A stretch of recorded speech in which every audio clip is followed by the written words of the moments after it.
Hey guys, Katie here with For the Love of Leftovers. Today we are taking a trip down memory lane. I have a whole bunch of recipes here for my 80s and 90s babies. Millennials, you know what I'm talking about. These are recipes that our parents made or our grandparents made growing up that just have all the nostalgic vibes.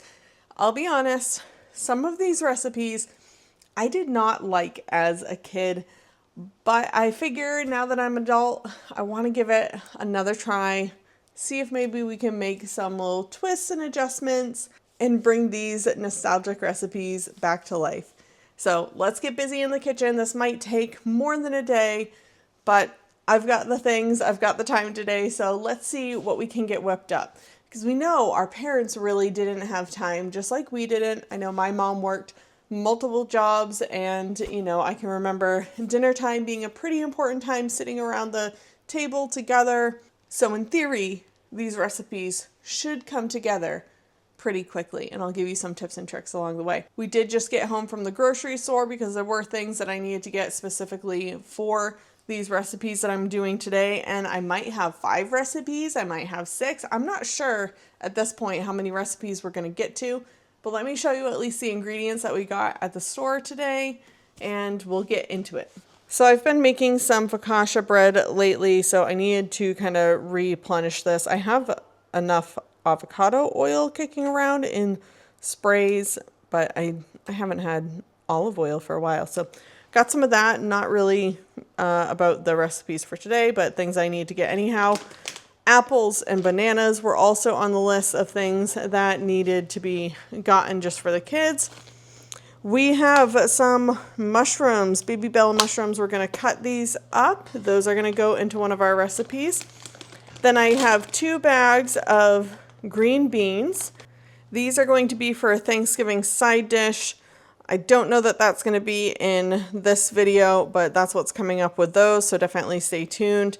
We've got potatoes and cans of corn. I could have gotten canned potatoes, but I did need actual potatoes for something else as well. But out of this corn and potatoes, I have planned a corn chowder, which was one of my mom's go-to recipes.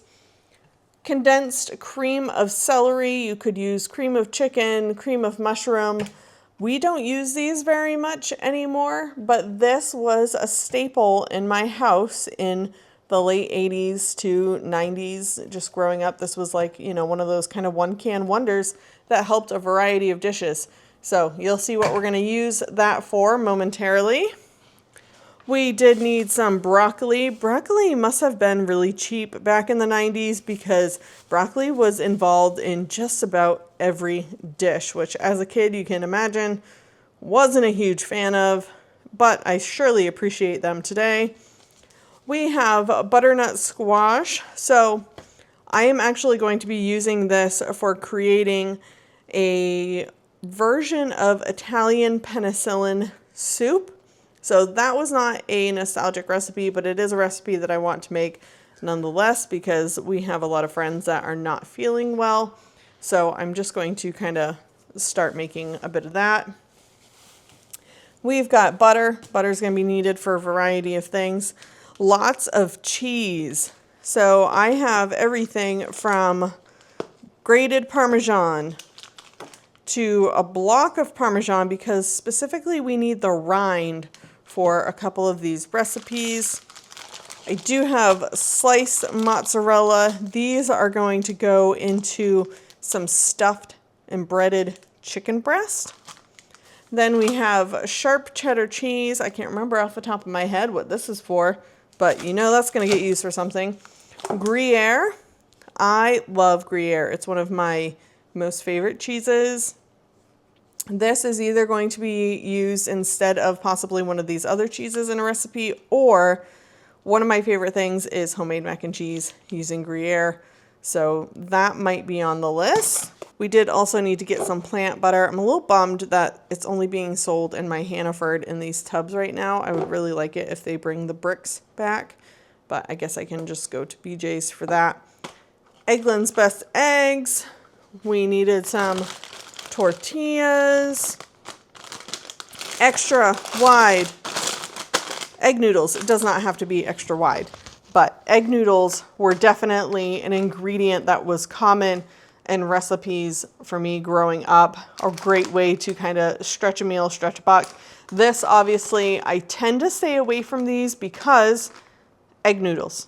I like to stay away from these things because of our family dynamics, but because I am trying to recreate things that my mom made growing up, I'm trying to stick pretty true and classic. So the baby just won't be able to eat these things, and he'll have other things, no worries. Did get, speaking of baby, a jar of pickles. We just needed that just for us. We've got some peppers here. We're going to use peppers in a few different things. I got about 10 pounds of chicken. So we are using a lot of chicken in these recipes. Again, chicken, I think, was probably one of those proteins that was really cheap back in the 90s and therefore used in a lot of dishes. I do have one dish I plan to use a little bit of this burger for. Most of this burger is just for my husband. He's trying to do keto again and likes to meal prep with that. Bacon. This bacon is going to be used in our corn and potato chowder is the plan. For a treat, I have these saltine crackers and I have these graham crackers. So pairing those with some of these semi-sweet morsels, what do you think is on the list? Let me know down in the comments, because it is a classic pastime, especially around the holidays. Let me know what you think it is. We've got sliced almonds. Those are going to be used in one of the chicken dishes. I did get a couple cans of crescent. So I got crescent dough and their dough sheets. So I got dough sheets and the actual crescents. I feel like these were used a lot as well. And that's going to be one of the first recipes that we do, is going to be using one of those. I figured I would just kind of try it with both. I know these dough sheets, this was not a thing in the 90s. It was always the actual crescent rolls and you had to pinch them all together. But for me, I'm like, if we can save a step and just do the dough sheet, why wouldn't we just do that? Thank you, modern technology. Am I right? And then we've got Ritz crackers. These are going to go into one of the chicken dishes as well. Pimentos. I have a plan. I'm going to do a little spoiler alert here. I have a plan to do chicken a la king. I do not remember pimentos being in chicken a la king, but every recipe that I looked up and was looking at had pimentos. So we're going to try it the classic way and see how it is. All else fails, we'll add it to some cheese, right? And make a cheese ball with pimento. And then beef stock. I have loads and loads of onions downstairs. My mom used to make French onion soup on the regular. So I did get some beef stock because we don't have any bones to be making our own beef stock right now. So French onion soup is on the list. The green peas, this was also for the chicken a la king. And then we have elbows. I haven't decided if the elbows are going to be used with the burger or if I had another purpose for the elbows. I have like a total of like 10 recipes that I want to make. How many we get to in this video, I don't know. So maybe I should have gotten an extra elbow. Either way, we've got elbow. And this ditalini, this is going to be used with the Italian penicillin soup. This is kind of the texture in it, if you will. And then while I was at the store, we already have our Thanksgiving turkeys, but these turkeys are 99 cents a pound right now. I don't foresee them getting any cheaper. So I did get this just to stick into our freezer and have at a later date. Or if you guys are interested and need ideas on how to prep a turkey and want to get that video before, like well before Thanksgiving, let me know down in the comments and I can do this as its own video and we'll eat it sooner than Thanksgiving. No big deal. All right, friends, let's get this going. I have the stove preheating to 350, and then I have a pot here of water. A lot of these recipes call for pre-cooked chicken. So you could use canned chicken, you could use canned chicken like what we've already done. You could use rotisserie chicken, which I do remember like my mom getting rotisserie chickens from the store growing up, so you could do that. What I'm going to do, since I purchased the raw chicken breasts, I'm actually going to poach those in a pot, get those cooked and set aside. While I'm doing that, I'm also going to get started on our first casserole. So like I said, I have this pot of water going. We do have super hard water here, so I do have a pot of water going on the stove right here, and I added a splash of vinegar that's supposed to help to kind of neutralize it. We'll see if it works, but if I show you in here and it looks orange once it gets to be hot, that's why. We just have so many minerals in our water. Okay, so like I said, I'm going to get going with this first casserole because I think it's the only one that I have to do that does not require cooked chicken.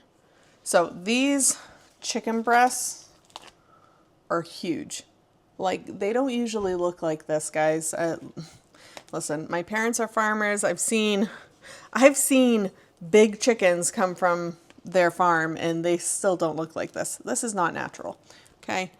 So, I mean, that's just my soapbox for the day. I am just going to trim these. Oh, the reason I said that is because we are going to have these, which I'm sure, not with that one.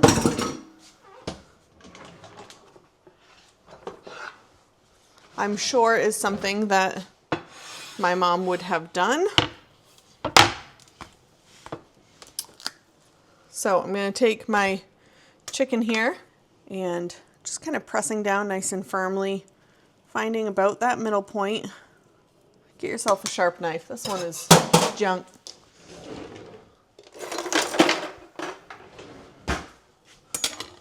All right, we're going to find that middle point there. Ever so gently slide your knife through. And I'm not going to pound this out or anything. Okay, now we've got a nice fillet there. Okay, that looks like a more reasonable piece of chicken. And I'm going to add just a touch of oil to the bottom of my casserole dish. I'm just using my hand just to smush it around. There's going to be liquid in here, and these should come out pretty juicy if I remember correctly. But just to prevent any like burning sticking to the bottom. So I'm going to use 2 chicken breasts in this. I'm going to get these all nicely nuzzled. I might only be able to fit 3 in this particular casserole, but we're going to try. We're going to try.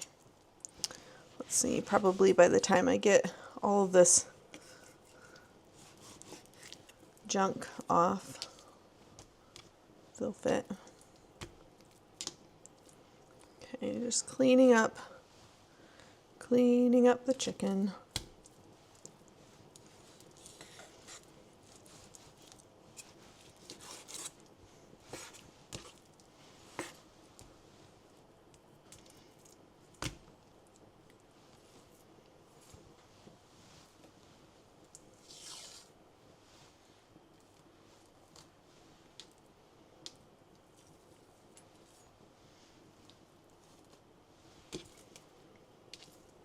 Okay, once again, we're going to come in here halfway down. Our oven's ready. Perfect.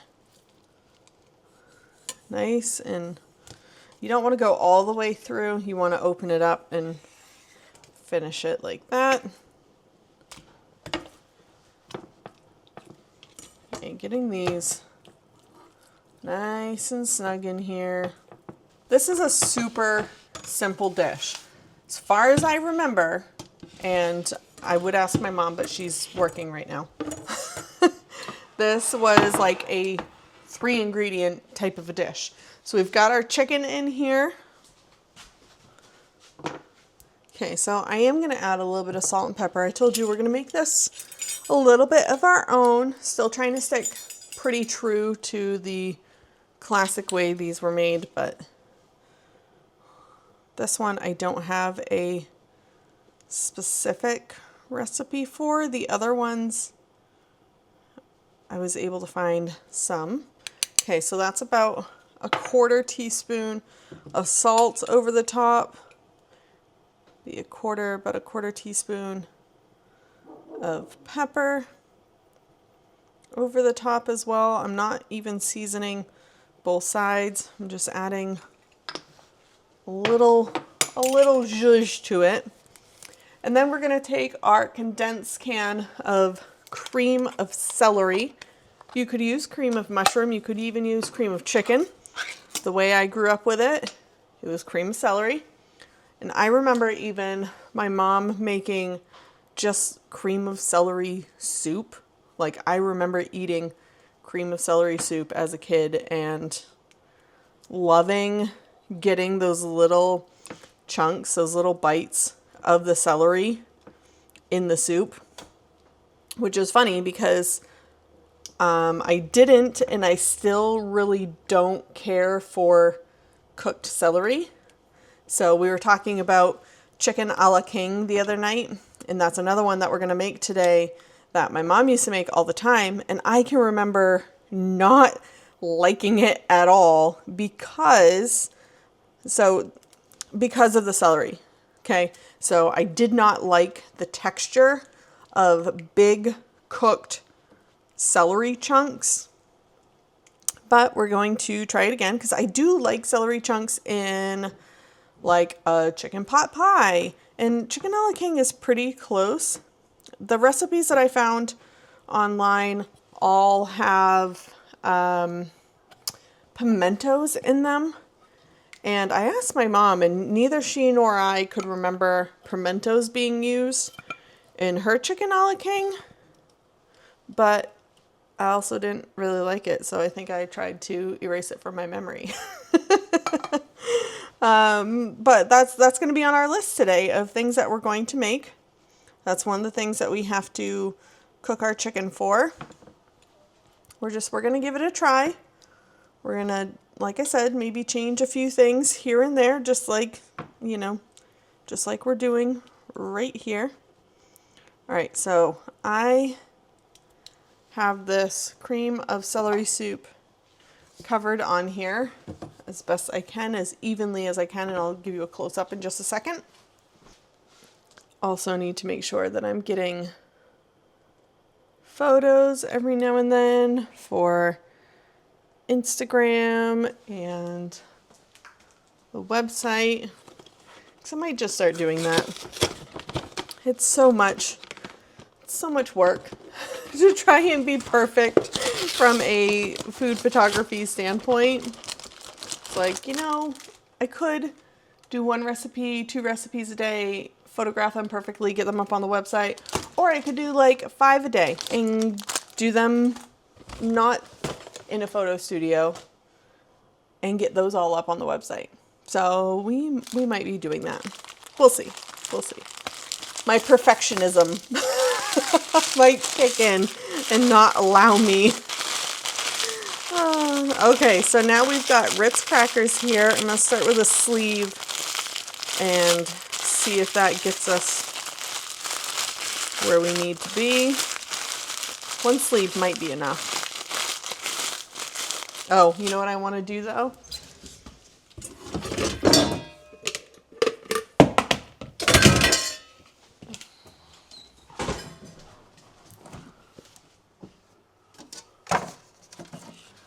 Going to use real butter in this because the baby can't eat it anyhow.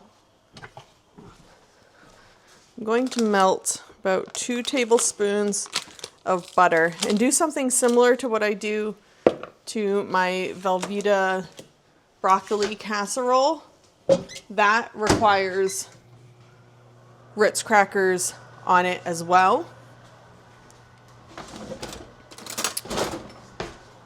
Coating the Ritz crackers in more butter and adding them to the top helps to keep them crispy. Actually kind of works in a weird way of preventing them from soaking up a ton of the excess moisture and liquid in either the broccoli cheese casserole or in this type of casserole. It'll help it to get nice and brown and crunchy. So that's what I'm going to attempt here. See if I can get that butter to finish melting.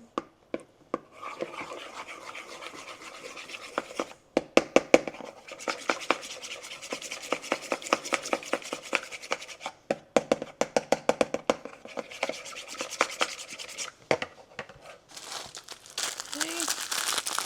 Gonna open up these crackers.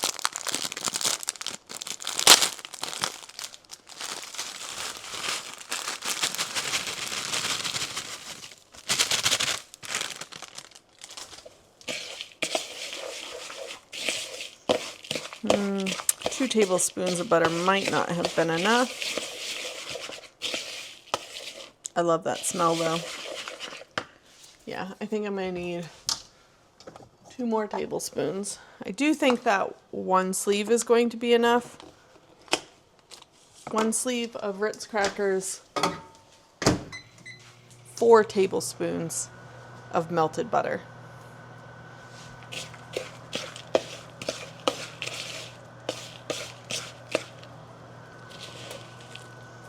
Yeah, that definitely needs more butter.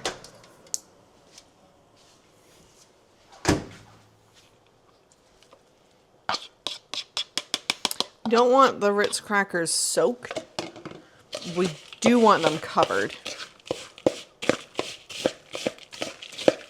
So it's got to be just enough melted butter to cover them. Yep. All right. Probably could have gotten away with 3 tablespoons of butter. But here we go.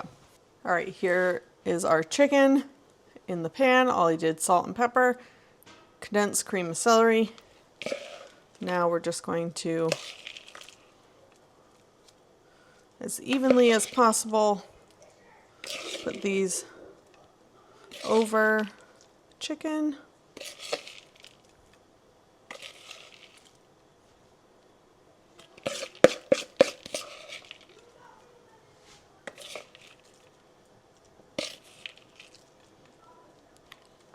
Nice and covered. You could even add a little bit of cheese on top of this. That would be delicious. A little sprinkle of some shredded cheese. Actually doing that underneath the crackers would be ideal. Okay.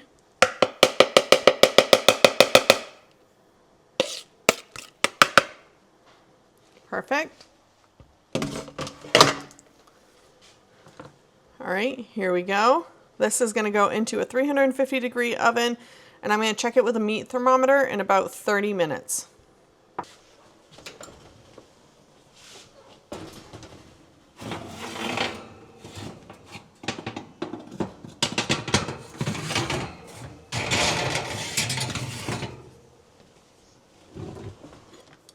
Okay, to get the rest of these other recipes going that involve chicken, we have to poach our chicken. So I'm going to use 5 pounds of chicken, more or less. And they all need chopped or shredded chicken. So I will be cutting these horizontally, filleting these, just so that we get it cooking a little bit more quickly. Come on, it's all stuck to me. Okay. So it doesn't have to be perfect on these ones, since we are going to cut or shred, chop or shred. But I do want to make sure that I'm getting all of the gross parts out.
Had a little too much water in there apparently.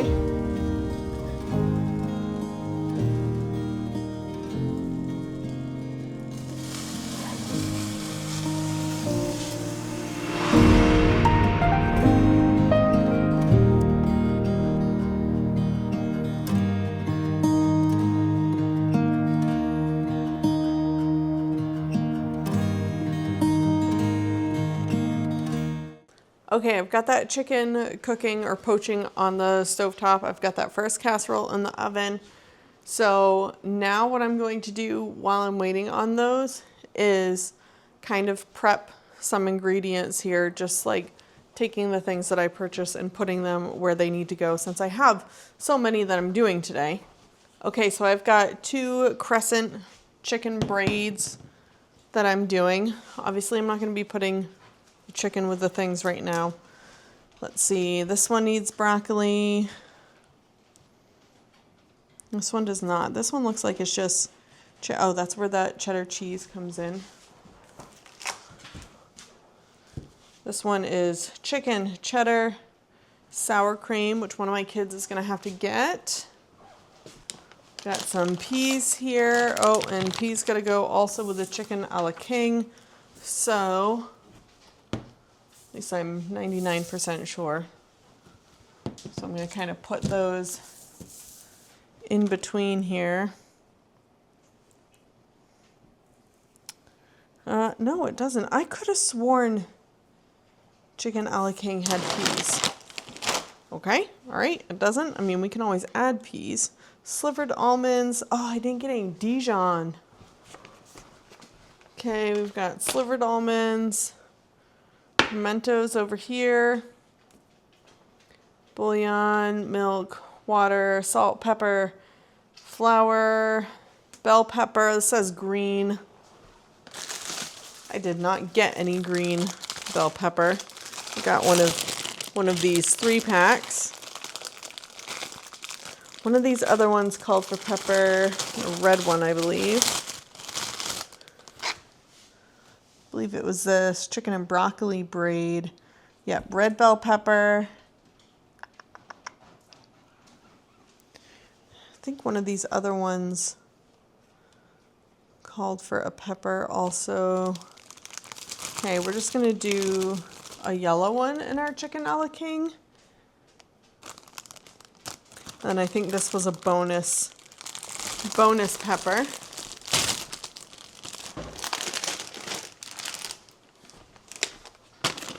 This really helps me to, especially when I go and I purchase certain things, if I have a day that I'm doing a whole bunch of batch making of food, helps me to then have recipes or even Post-its out and start separating the ingredients into whatever recipe that they need to be paired with.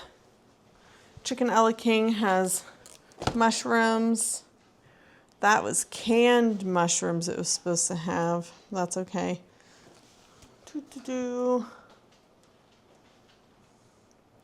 This one has cheddar cheese and this one has cheddar cheese. So I'm going to kind of put it in between the two. Let's see. This one also has slivered almonds.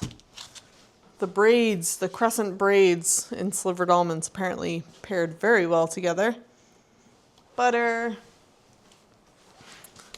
This is a half cup of butter, so we need a full stick over here.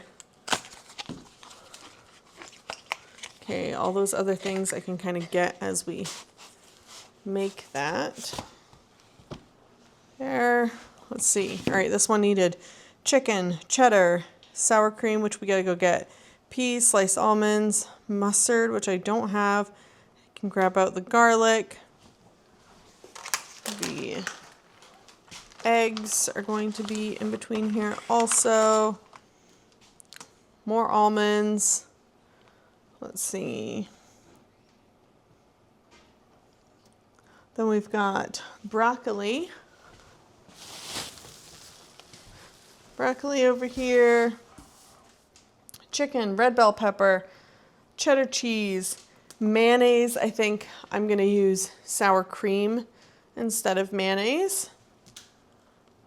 Dill, which I do have. I've actually been using a lot of dill lately. More garlic, salt, crescent dough, eggs, slivered almonds. Okay, very, there's not a whole lot right here as far as ingredients go. Chicken a la king was served over egg noodles. I remember that. Okay, we've got that. Okay, one of these packs of bacon is going to go with my green bean side dish. Another is going to go with my corn chowder, adding a little bit of flavor and salt.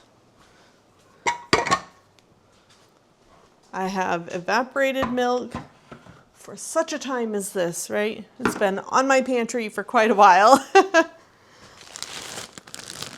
Okay, the potatoes are going to be with the corn chowder. Need to get some onions, carrots. Okay, carrots are going there. Parmesan. Oh, you know what else we're doing? I only have 2 chicken breasts left. I just remembered we're also doing a stuffed breaded chicken with broccoli and cheese. So that's what this is going towards. We'll put it right next to the broccoli there.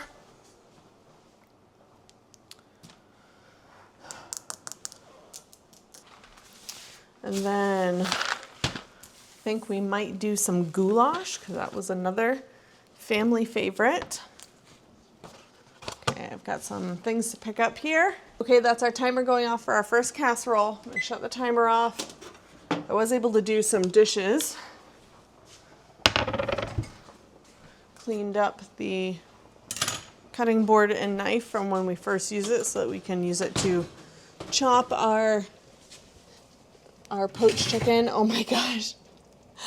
Oh, this smells, it's making me cry. This smells like my childhood. Oh, wow, I was not expecting that reaction. Okay. Look at that. It's all bubbly, golden brown, crispy. Oh, that looks yummy. Okay, gathering myself together here because I was not expecting that kind of reaction. Clearly this is a recipe that I really liked. Okay, I have a instant read thermometer. I want to make sure that these are done close. I think I want to give it, I don't know, that one says it's done. That one's done. Whoops. That's done.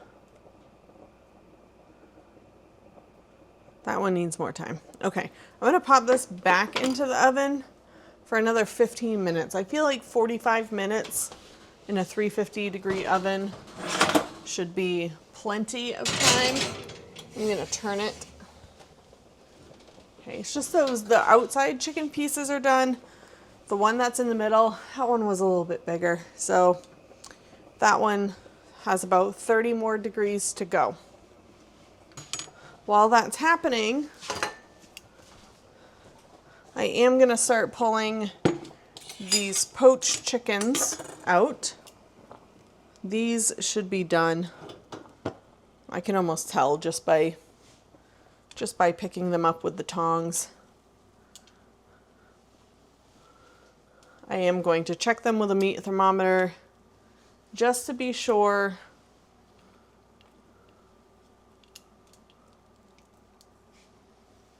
Just on some of these bigger parts, but I mean they feel pretty cooked.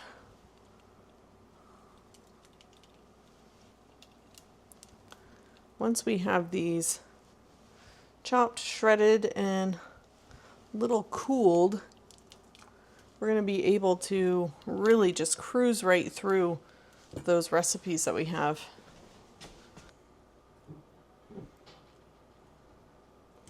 Yeah, these are all, yeah, all right, these are all done, way done. Probably could have pulled them out a bit ago. All right, so I have this big mixing bowl, and I'm just going to kind of cut and roughly chop and pull apart this chicken while it's warm. Yeah, it's very, very shreddable.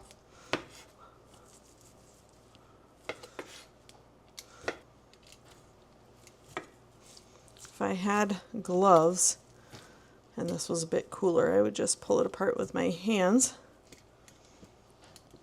But I do not have any gloves right now.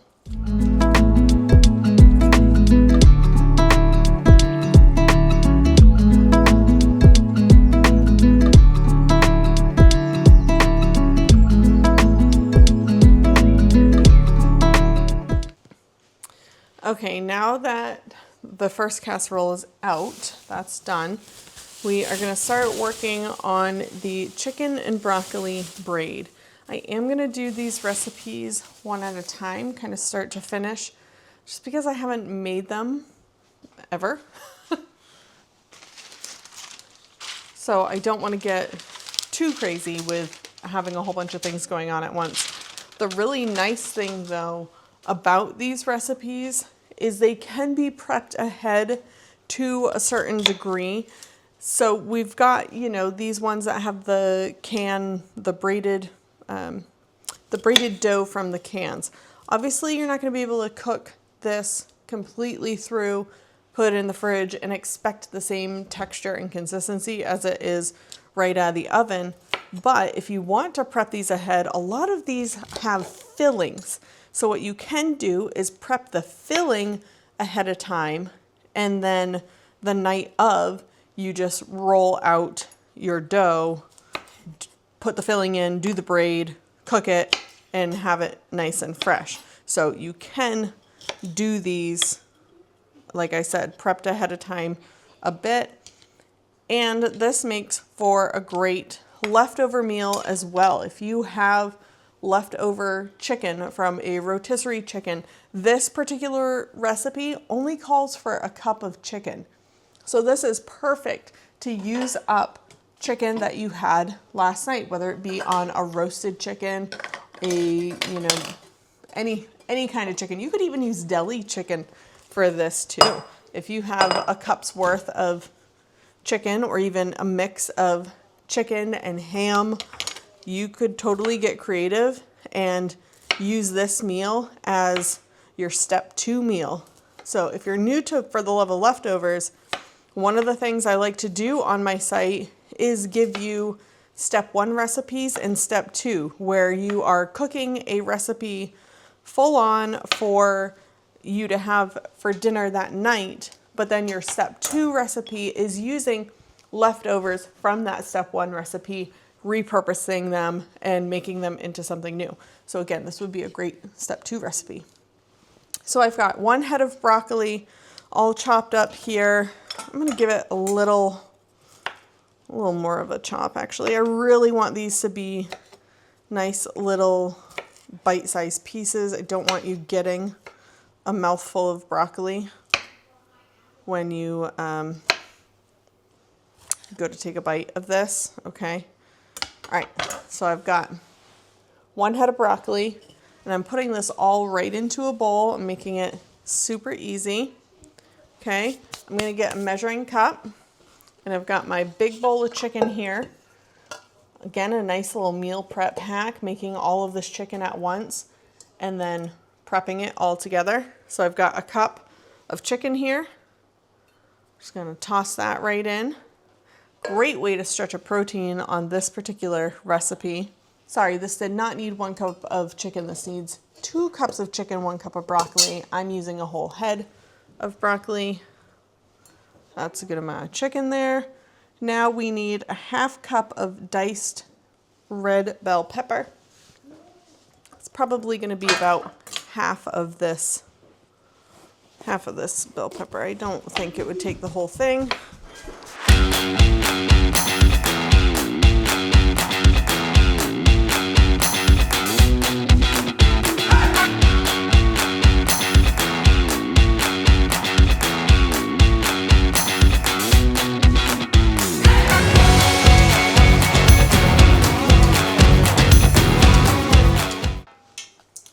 Okay, we need about a cup of shredded cheddar cheese.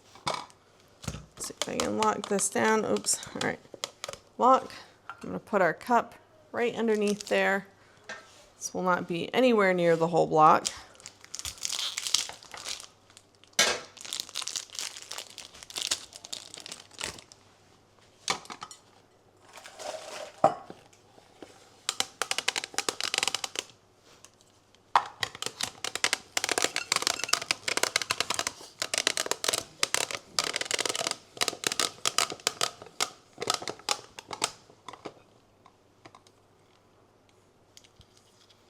So this particular recipe that I'm using says coarsely grated. I'm gonna do shredded like that. Pop that in. Okay, now to our bowl, I'm going to add 1/2 of a tablespoon of minced garlic. So I like garlic. See, we got a teaspoon here. We need 2 teaspoons of dill.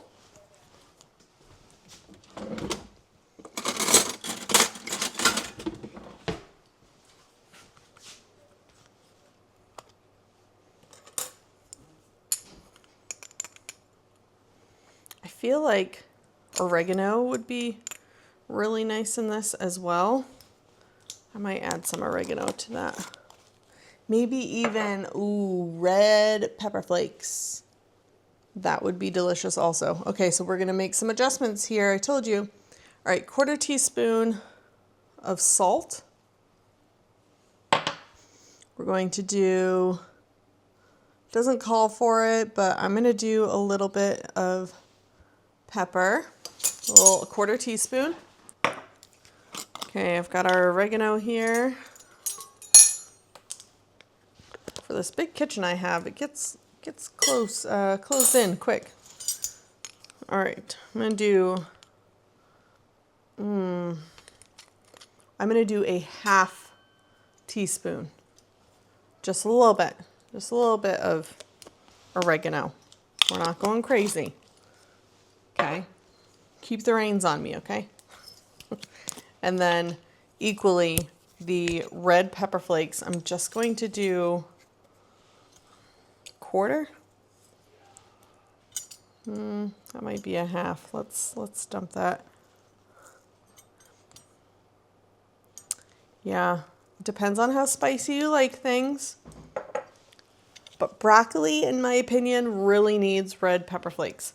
So I'm gonna add in those red pepper flakes, about 1/4 to a 1/2 teaspoon. Okay, we've got our salt and our pepper already in there. Got our garlic in there. Let's see.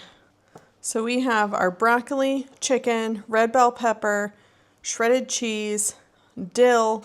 oregano, salt, pepper, garlic, red pepper flakes. Let's see, we've got our crescent dough that we need to open in just a minute. We will need an egg, we will need almonds, and I need to do half cup. This calls for a half cup of mayonnaise. I'm gonna do a mixture of mayonnaise and sour cream is what I'm gonna do. I don't want to veer too wildly off of what the kind of original recipes called for, because I want to see how these are as an adult. You know, your taste change from being a kid to being an adult, like different things.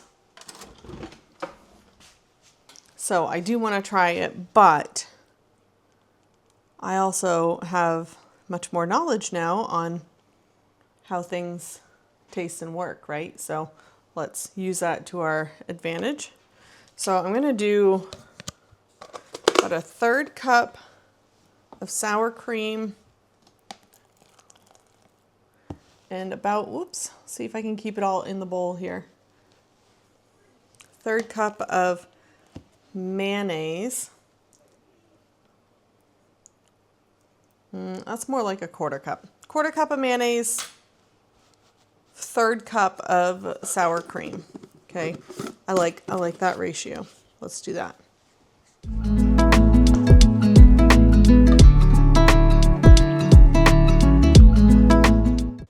Okay, so now I'm just going to mix this all together as best I can. A little hard with the huge chunks of broccoli, but let's see here, right? Let's do the best we can.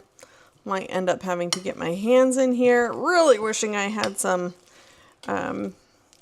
gloves, just because I hate putting my fingers in mayonnaise.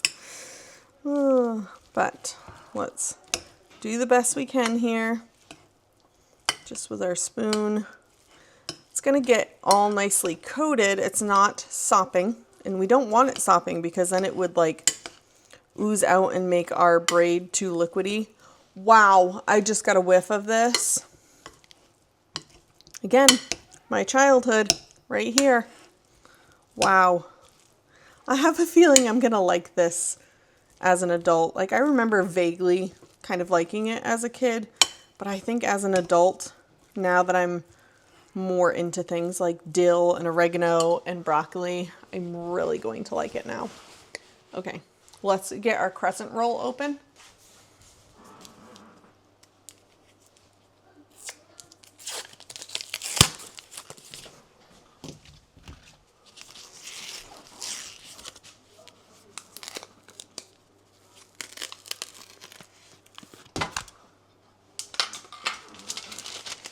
Okay, I've got parchment paper laid down just for ease. I'm going to try and, wow, this just wants to be so incredibly sticky.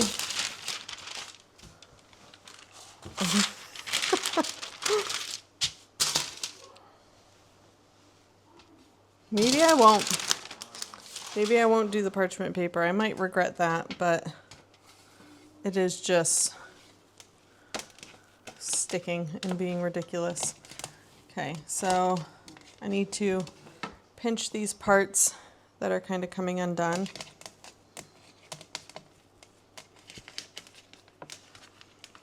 See if I can get this as even as possible without ripping holes in it.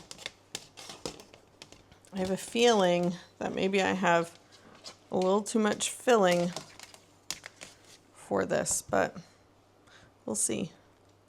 Okay, just pressing those down. Okay, clearly I didn't read the instructions exactly right because it does call for 2 packages of this dough. I do have an extra one, but let's see how much we can fit in here with one.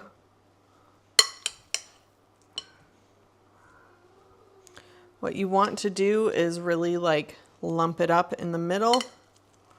Leave a little bit of room on each end.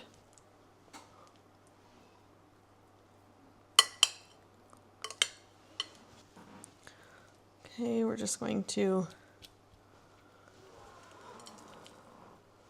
as much as we can, as best as we can, lumping it up in the middle. Again, leaving some area on the end because as we braid this, it is probably going to push some out.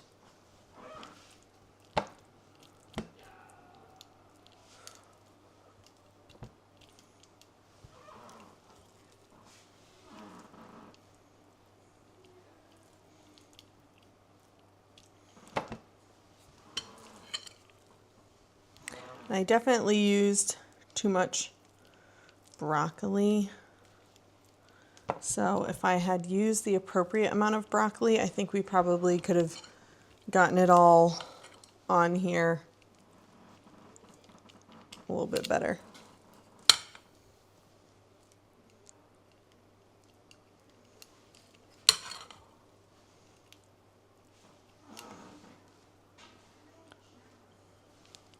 This is going to be a challenge. Going to be a challenge. Okay. Well, let's see. This is about how much I have left. So not a ton. Again, if I had used the appropriate amount of broccoli, I think we would have been okay. So now what I'm going to do is make some slits in this dough, because this is where the braid portion comes in. I'm just kind of tucking my knife underneath the filling a little bit, and I'm going to kind of pull it out just a bit when I shake and braid. Of course, I should have counted. You should really count so that you have equal amounts on both sides. All right, let's just assume this is going to work, okay? Let's just do that. Okay, so I'm going to actually pull these bottom ones up, trying to keep all of this filling in. Okay, crossing it like that, almost like a ribbon. Okay.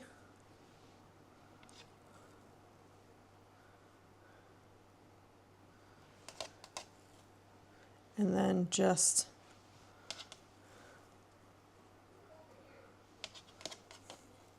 crossing these as best you can to kind of close up the spots. Alternate.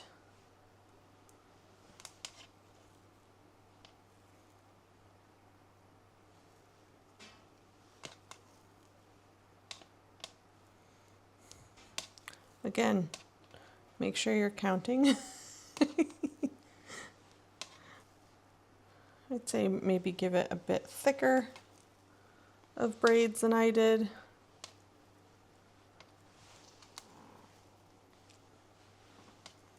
But you want to do get the overlapping. You can't really shimmy it out like I was hoping you'd be able to.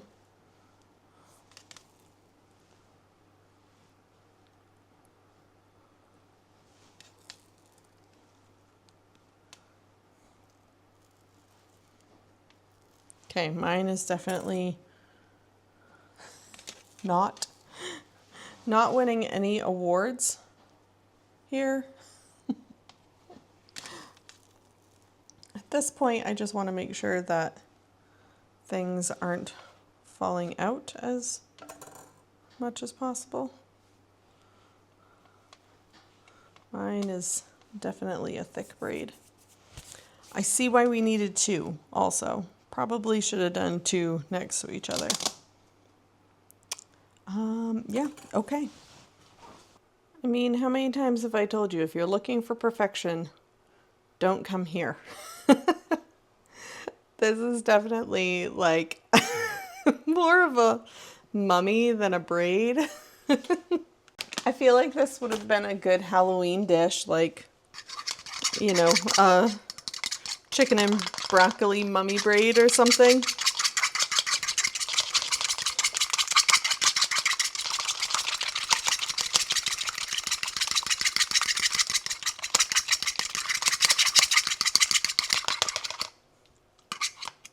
Listen, if it tastes good, then we're winning, right? Okay, I don't know where my pastry brush is, so I am just going to dip my hands, use my hands as best I can.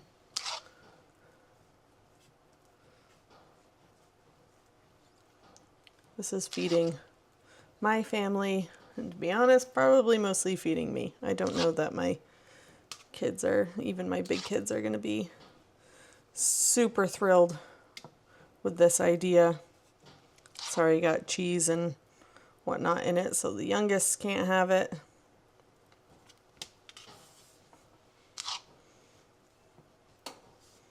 I definitely see where having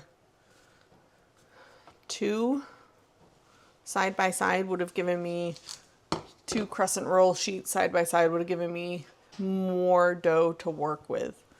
So I will make those adjustments on the recipe that I share, but that's not what's happening today. And that's okay. Okay, so I've got egg wash all over that, just wash my hands. And now we're just going to sprinkle with almonds. I think that's going to give a nice texture, nice crunch, because our broccoli, I don't know that it's going to have any bite left in it once it's cooked. I think it's kind of going to steam a little bit. Maybe it'll have some crunch, but there we go. Okay. Number 2, nostalgia chicken and broccoli mummy braid, going in the oven, 375 for about 28 minutes.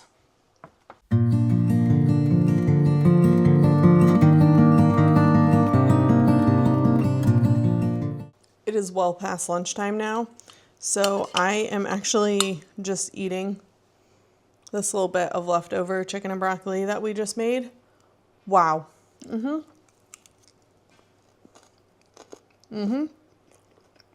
Okay, so I'm plating up this casserole for my sons to have for lunch, but I'm going to give it a taste first.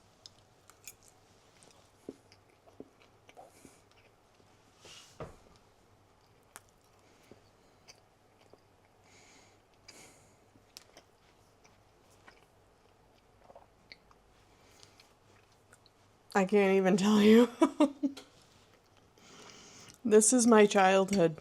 Like, this is my childhood. Right here. And I don't know how I feel about that. All kinds of mixed emotions. But I will say, this is going to be on our meal plan, for sure. The crunch from the Ritz crackers is like perfect. It needs it because it is creamy. The chicken is perfectly moist. Like I said, nice and creamy, but you need that little bit of texture on there for it to just not feel like a flat one note. Cream of celery soup, by far my favorite. Now to get the kids' opinions. Okay, well, one kid at least liked it. I don't expect everyone to like it. That cream of celery is kind of a unique flavor.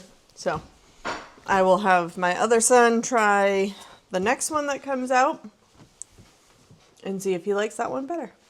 Okay, I'm going to do another braid. And so this is just called a crescent chicken braid.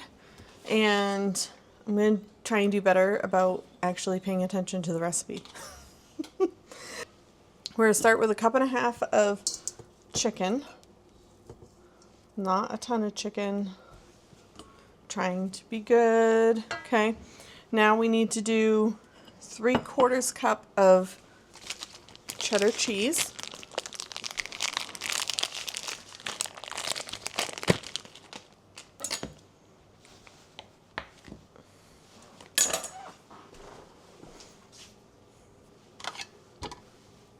gonna use my fancy little cheese grater here.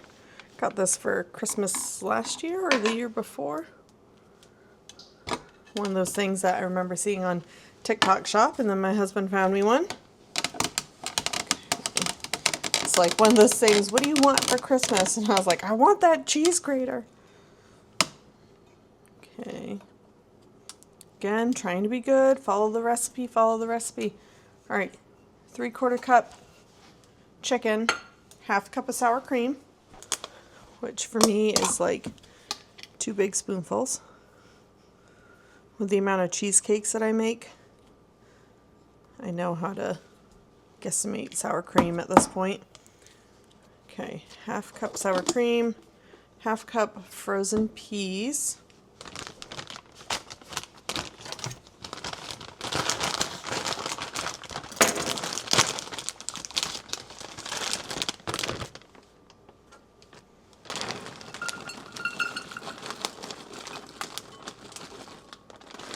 Okay, 1/2 cup. 1/3 cup of almonds. I like it when we have crossover ingredients. That makes the budget a little more friendly. Okay, 1/3 cup of almonds. This calls for mustard. I'm not going to do mustard only because I don't have it. So it does call for 1/4 teaspoon of pepper. I'm going to do 1/4 teaspoon of salt also. So I think it'll need it because that chicken isn't seasoned at all. We're going to add in some garlic, and then that's it. Okay, I'm going to do just a teaspoon of minced garlic. This is just a very minimal amount of filling. I'm sorry, it might help if I showed you the filling exactly. We've got chicken, cheese, sour cream, almonds, peas, and a little bit of seasoning. Okay, and once again, we're just going to kind of gently mix this together. And then we'll get our crescent roll out and get this filling inside.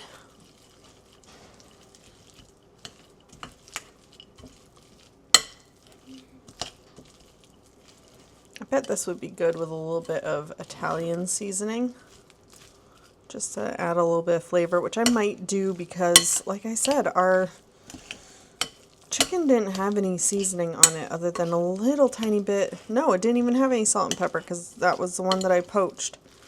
Yeah, this is going to need seasoning. I just know it. Okay. I'm going to add in, let's do a little bit of onion powder. Ooh. About a 1/2 teaspoon. Let's do about a 1/2 teaspoon of Italian seasoning. Actually, maybe even just a quarter teaspoon Italian seasoning.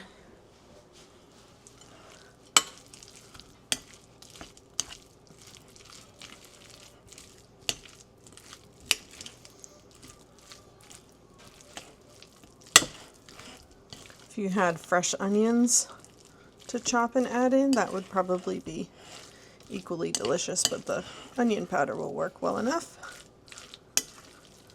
All right, let's get the crescent roll out. Okay.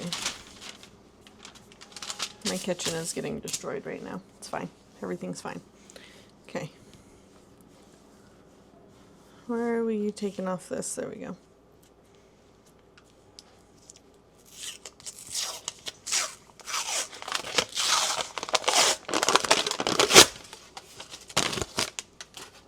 I hate these things. They never bust open. There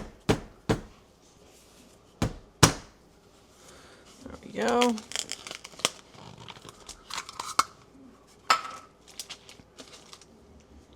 Okay, so this one is the actual crescent shape because I just wanted to be able to show you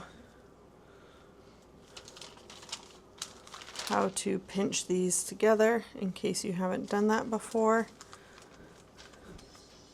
We're going to separate it right down the middle. And it wants you to then do a little bit of an overlap. Okay, so we're just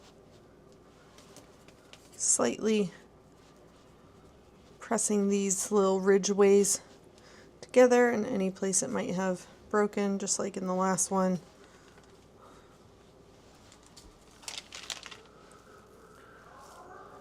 And then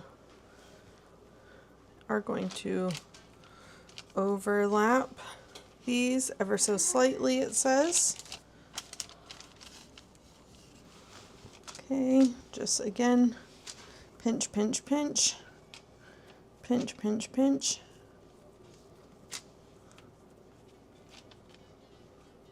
Okay, that was probably a little more than needed to, but I'm just going to press that down and help this go all the way to the edge. Again, pinch, pinch, pinch, pinch, pinch, pinch, pinch, pinch. Okay.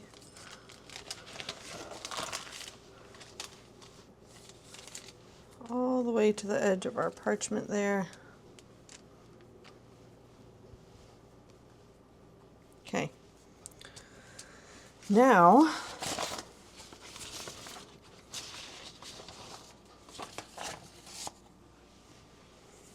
so now we have about a 14 by 9 rectangle. Now we're just going to spoon this into the center like we did with the other one. This seems like a lot also. You really don't need much filling on these, but to feed, feed a crowd or, my family, we would need 2 of these. But I grew up in a family of 4. It was my mom, my dad, my sister, and I. So one of these, whoop, there's our first braid. So one of these would have fed us for dinner just fine, and there might have been a side dish of some sort, applesauce or something like that. But this would have fed us all for dinner. Don't know that there would have been leftovers, but I think my parents mostly did sandwiches. Okay, this isn't exactly going to be a pretty look with all my junk in the back, but I just took a peek in at this braid. Holy moly.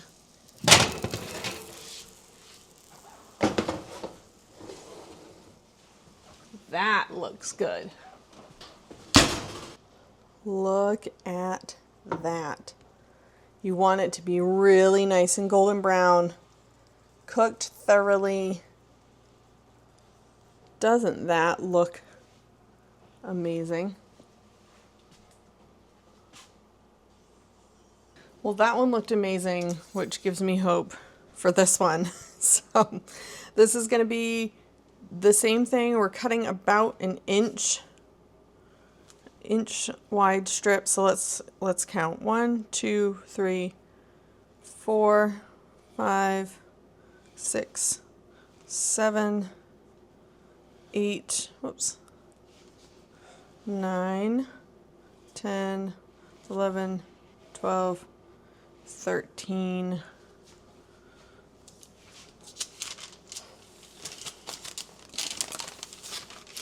So I've got 13 strips on this side. So let's go 1, 2, 3, 4, 5, 6, 7, 8, 9, 10, 11, 12, 13. Okay. All right, so now we're just going to do exactly what we did before. Fold strips of dough at an alternating alternating angles and sides, starting with one end, creating kind of that ribbon shape. This one I feel like is going to be taller, and I think those wider, cutting the strips wider is going to enclose more. I'm not stretching them in the same way. Maybe I should. Maybe I should be making sure that they overlap.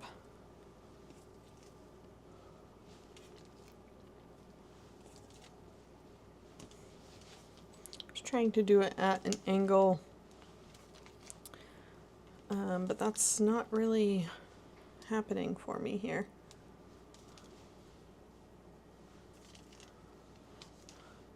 Okay, coming down to the wire here. Okay. All right, so here's this one. Definitely still has some stuff poking out. That's okay. Okay, once again, just kind of gonna take my hands here and rub the egg all over. As we saw, that makes it nice, shiny, dark. Okay. And I used one egg for both of those, and I still have plenty of egg wash left over. Okay, this one calls for some almonds on the top. Also, this one is definitely not as flat as the last one I did.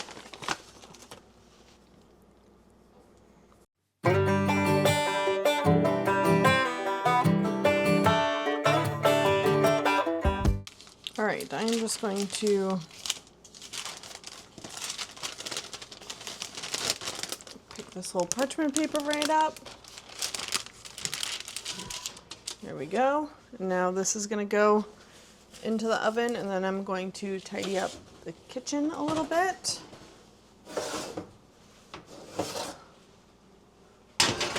Okay, now this one's going to go in also for 28 minutes because that worked perfectly on that one. And everything's cooked, so we just need the cheese to melt. All right, I need to get this kitchen tidied up a bit before I can continue on with the next ones. Okay, next recipe we are going to get working on while that other chicken braid continues to cook. I am going to do chicken a la king. So this one, I need to start with the mushrooms. You're supposed to use canned mushrooms, and I didn't read that appropriately. So I have fresh mushrooms. We're going to use about half of this 10-ounce can.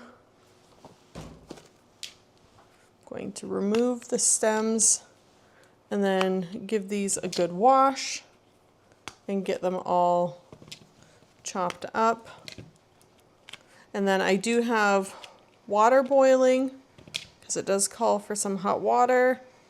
And then I also have water boiling on the stove for egg noodles because that's what I remember it being served over.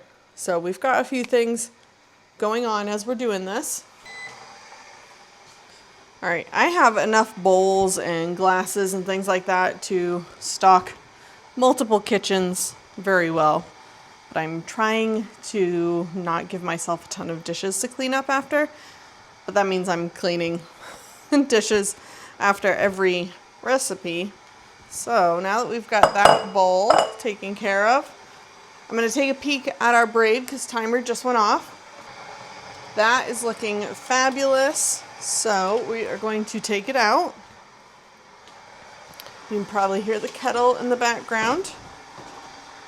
All right, let's get this braid out. Woo, she's pretty. She is beauty and she's grace, right? I feel like a TikTok meme. Look at that. Wow, look at that. Yeah. But for real, how awesome does that look? A little bit brown. I could have pulled it earlier.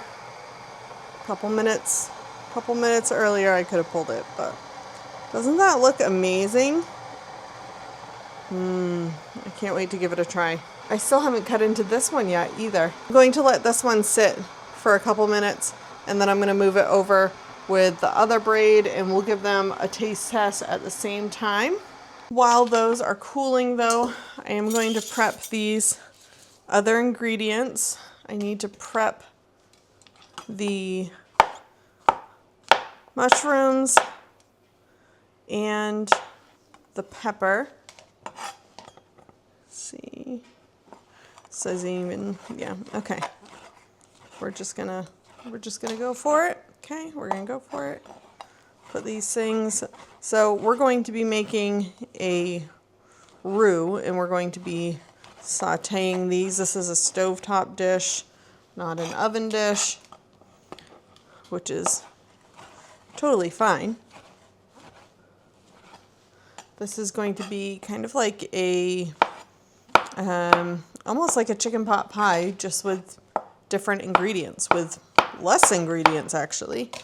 So if you're craving a chicken pot pie, I'm telling you, leave the pimentos in, take them out, doesn't matter, whatever you feel like doing, but that would be less ingredients, similar taste outcome.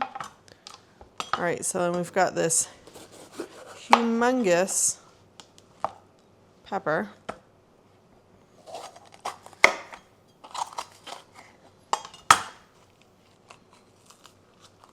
Pull that center out.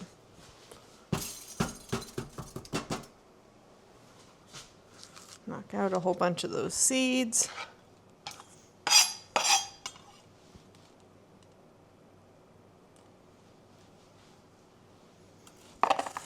And we're just going to chop these into bite-sized pieces.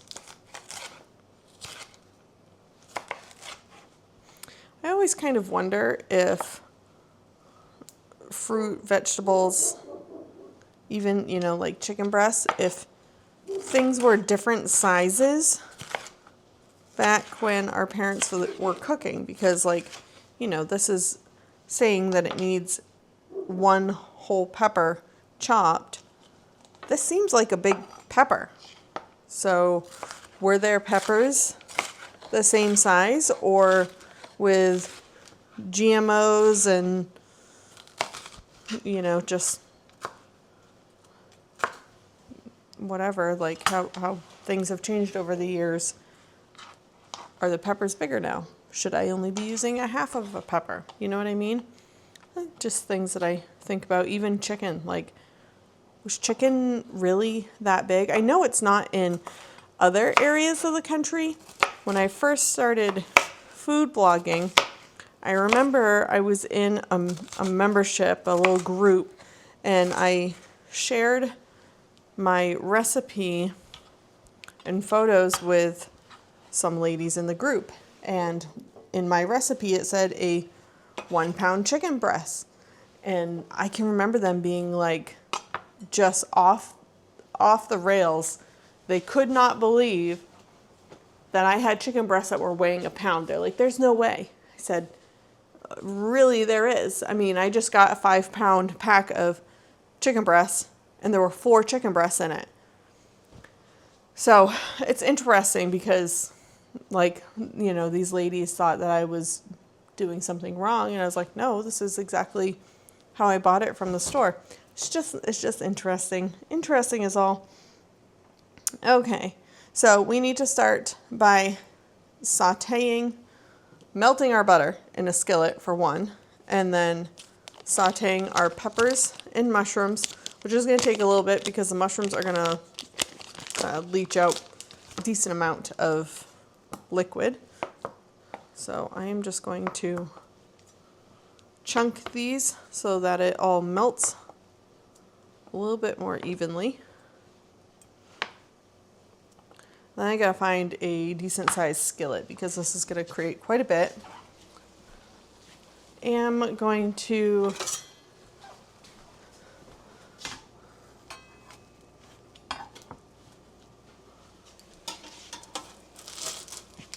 going to take this off now.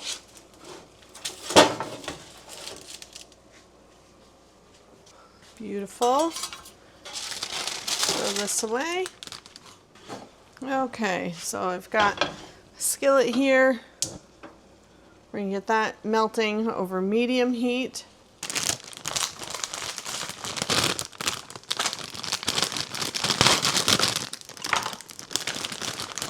Okay, and I've got my 12 ounces of extra wide classic pasta egg noodles. Oh, except, wait a second. Durum, alright, so durum wheat semolina, flour, iron. There's no eggs in this. Okay, so these are like egg noodles without the egg. That's awesome. That means I have a kiddo who can eat them. I just grabbed them because they look like egg noodles. Okay, get that cooking. Great, that's a happy accident, because if I have an ingredient that my littlest can eat, I will make sure to pull some to the side for him. Okay. Alright, so we'll get those cooking down. Butter's melting. Okay, well, I had a kid that needed some momming, some parenting.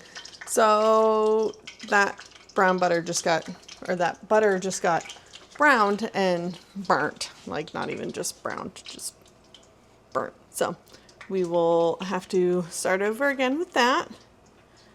That happens. Okay, this pasta is almost done, so I just need to throw that out and start over again. And now I just poured hot butter in my crock, so that was fun. That's why you should wear closed-toed shoes, meaning not even Crocs, in a kitchen.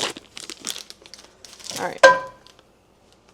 Guess what? I'm not even going to bother cutting that up. The pan is nice and hot, so it's not going to take long for that to melt. Okay, we're going to get this melting. Turning the heat back on now over medium.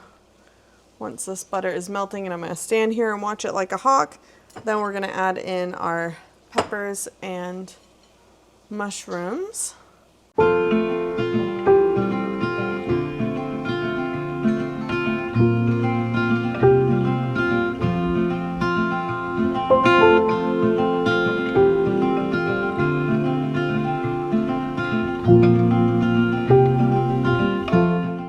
Okay, so we've got this sauteing. They're pretty tender.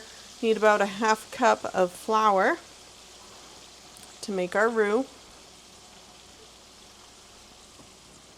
We are going to add in a teaspoon of salt and a half teaspoon of pepper.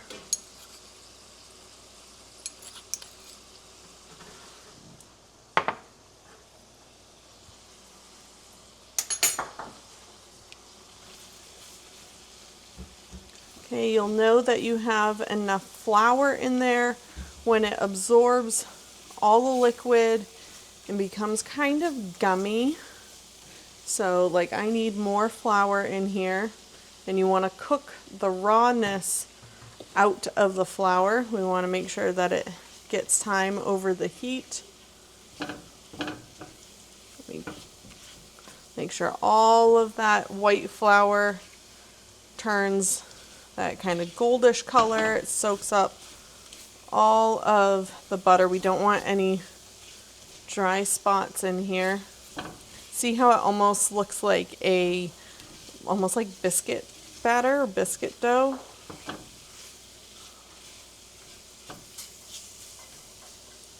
Okay. I'm gonna let that cook a little bit as I pour out the milk and water that we need.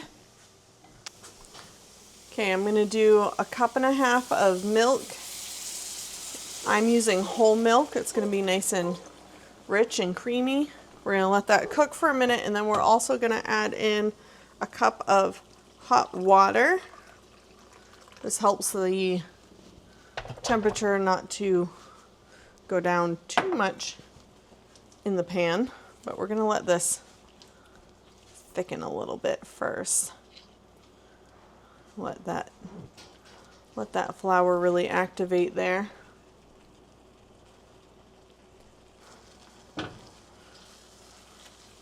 Okay, so that's getting nice and thick there. Now I'm going to add in that cup of water.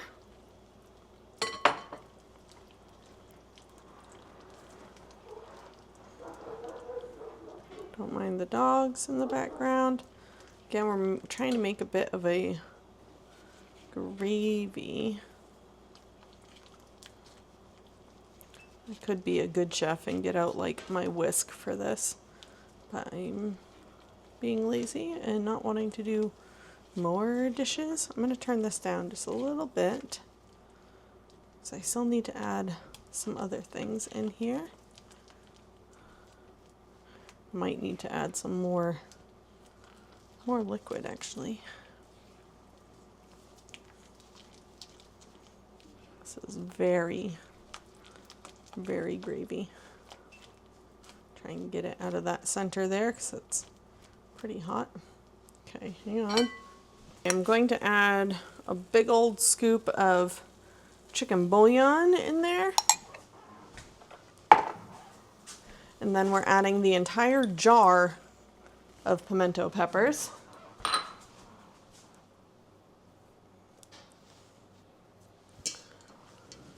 And then this says 4 cooked chicken breasts, so that's going to be really the majority of our chicken. I'm just going to use the rest of the chicken that we had there and just kind of mix it all around. I am going to add in a little more liquid just to thin it out a bit.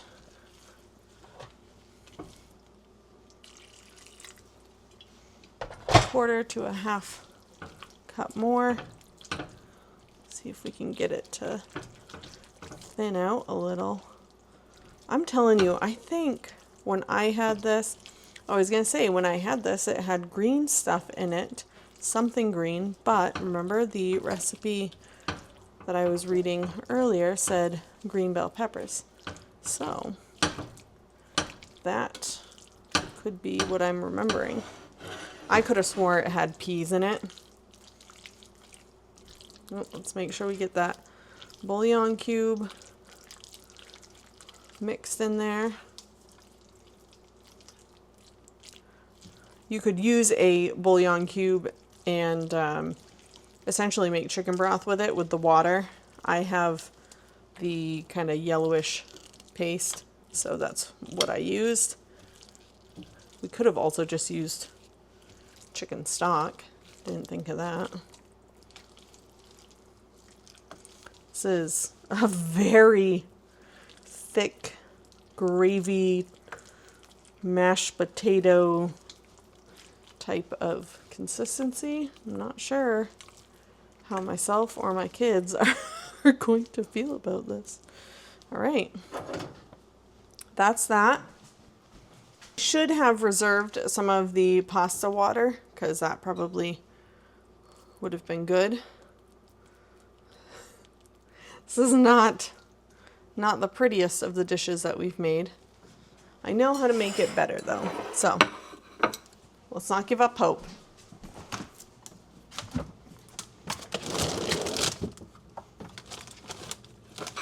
All right, we're not giving up hope. I'm going to rip a little bit of parsley, put that over the top, just some green over this, and a little bit of, like a freshness, a fresh herb is really going to help. Yeah, that already just looks better. Okay, ready to see it? Ta-da! Chicken a la king.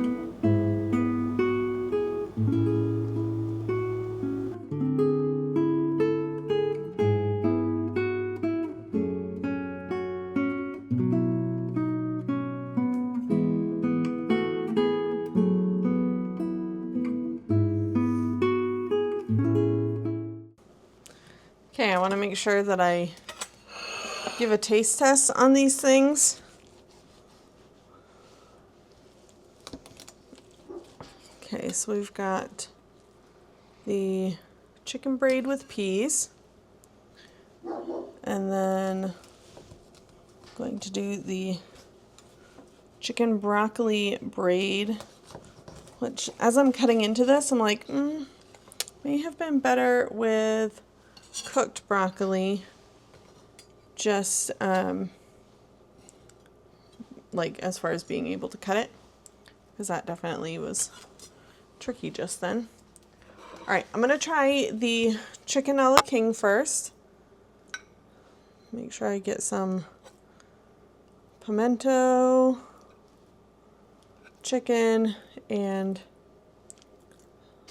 pepper. Want a little bite of everything. Not bad. I don't remember it tasting like this as a kid. The pimentos give it a really unique flavor. I'm glad that they're in there, because otherwise it could taste kind of like flat, kind of one note. Yeah, that's all right. I bet my kids will eat that and they'll actually like it. Okay, now let's try the chicken and pea braid.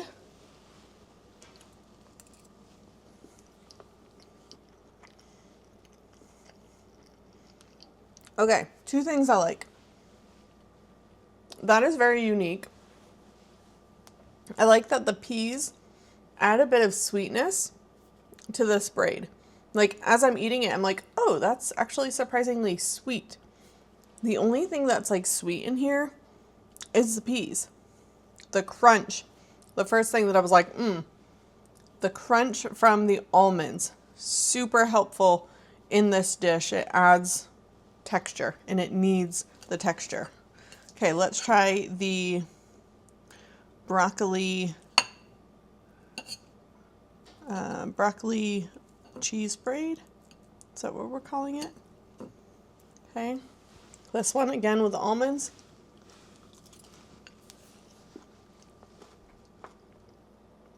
That's good. I appreciate the dill in there.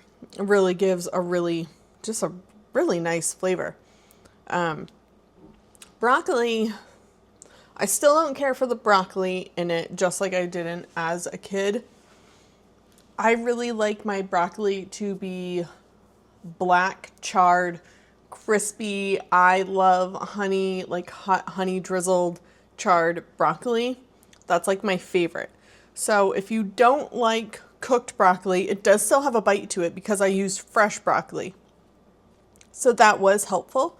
Again, adding that texture. But if you do not like cooked broccoli, you would not like this braid. Does that make sense? Like, I will eat this and it won't be begrudgingly, you know what I mean? But it's not my favorite so far out of all of these, which is kind of surprising. But eating the filling as a standalone, so completely raw broccoli, the cooked chicken, eating it as a like cold chicken salad, that was good. So interesting. I don't care for it cooked, but I would eat the filling raw again for sure. Okay, and our final dish for this evening is going to be a stuffed chicken breast. So, let's see. What we're gonna do is, again, clean up this chicken.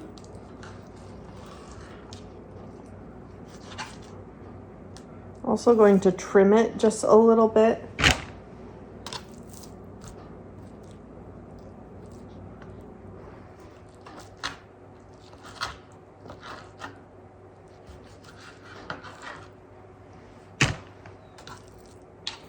Okay, that's pretty well cleaned up. So I am going to fillet this chicken.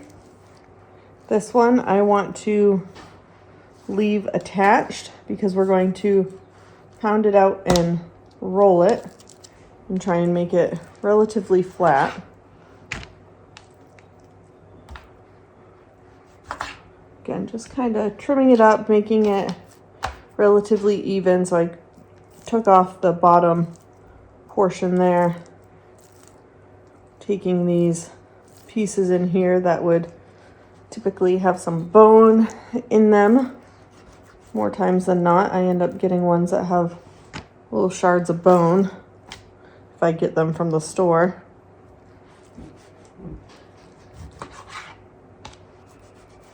Okay, you want to make sure that you're not going all the way through. Now I'm going to put a piece of parchment paper over it, and if you have a meat mallet, use that. I don't. We're just checking on the chicken, making sure that it's getting evenly down.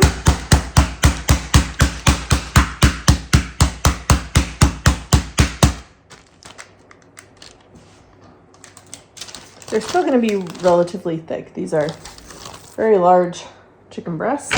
Just moving that to the side so I can have some more room for this one.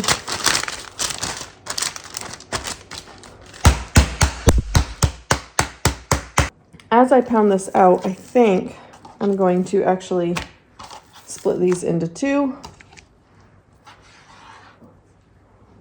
So this could serve 4 people.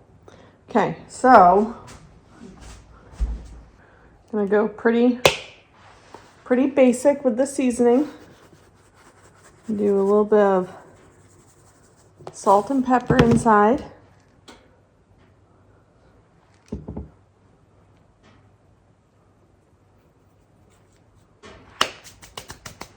Okay. Then I'm going to take 2 pieces of cheese per slice of chicken and lay it down on top. Okay, so salt and pepper right there. A couple pieces of mozzarella cheese. And now this one, the way I remember my mom making it,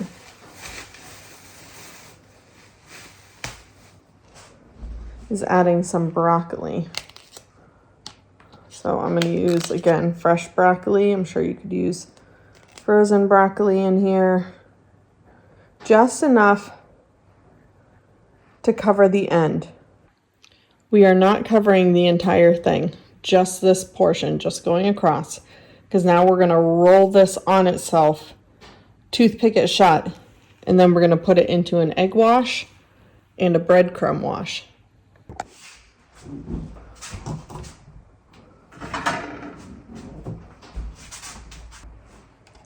Okay, we're going to roll it nice and tight, as tight as you can.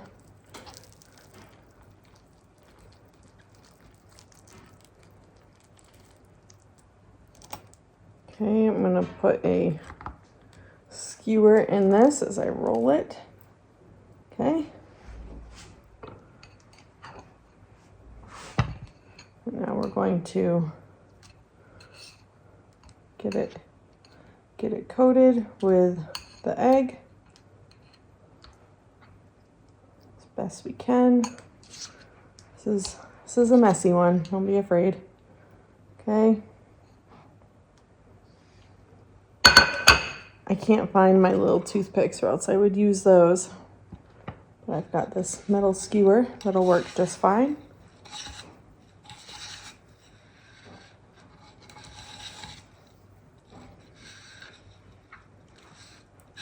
Okay.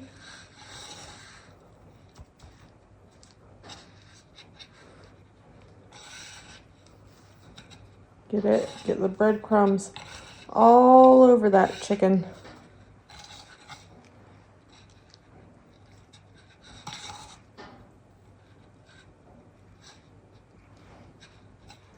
Okay, I'm going to put this to the side.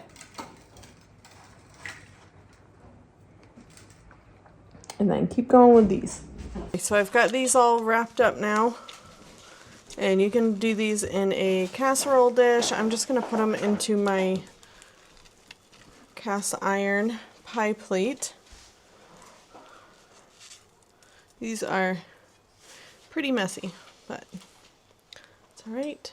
Just need somewhere for any drippings to go. All right, and these are going to go into a 375-degree oven. Probably give these 30 minutes and then check on them. They're pretty thin, so they should cook pretty quickly. All right, here we go, fresh out of the oven. I still need to take it out and plate it, but these look pretty good. We're going to give it a try. Here's a look at everything we made today. 5 chicken dishes that are nostalgic to millennials. Okay, so this is our last dish here. Let's take it out. Oh, nice cheesy. Cheesy, cheesy, cheesy. Okay, let's hold it. See if I can take out the toothpick. There we go. Okay, let's take a look at that. Lovely. We're going to cut right into that. This is more chicken, less broccoli. I like that right here. The broccoli is almost slightly charred. Like that should have a little bit of a crunch to it. Take a picture of this real quick. I love the amount of ooey gooey, melty cheesiness that we've got going on.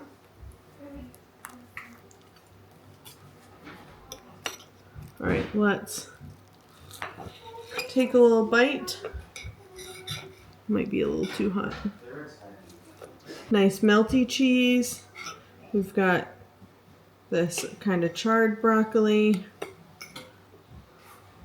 See if I can get it all on one.